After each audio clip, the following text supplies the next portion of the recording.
Buildings that breathe. How your house could save the planet. What if the key to fighting climate change was hiding in plain sight, literally in the walls of your home?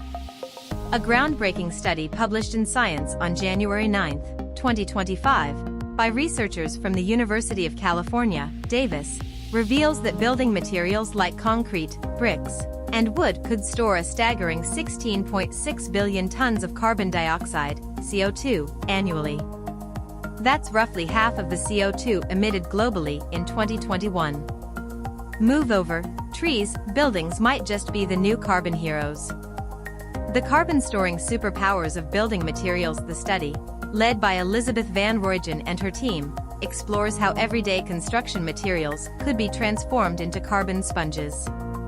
By tweaking the composition of materials like concrete, bricks, and asphalt, we could turn them into long-term storage units for CO2. For example, replacing traditional cement with carbon-rich alternatives or using biomass fibers in bricks could lock away billions of tons of carbon for decades.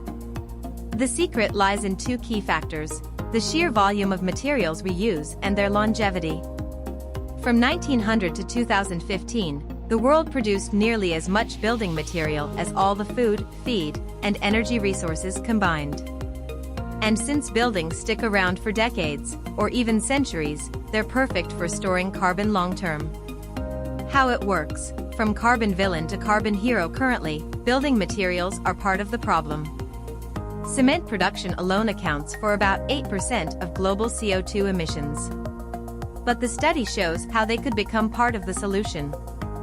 For instance, using magnesium oxide-based cement or adding biochar, a carbon-rich material made from agricultural waste, to concrete could turn it into a carbon sink. Similarly, bricks made with biomass fibers or asphalt infused with bio-oil could store significant amounts of CO2. The researchers calculated that if we fully replaced conventional materials with these carbon-storing alternatives, we could sequester up to 16.6 billion tons of CO2 annually. That's equivalent to taking 3.5 billion cars off the road every year. Challenges: not all sunshine and carbon storage. Of course, there are hurdles. Scaling up these technologies requires overcoming cost barriers, ensuring material performance, and navigating regulatory frameworks. For example, carbonatable cements and bio-based plastics are still in the prototype or pilot stages, and their long-term durability needs more research.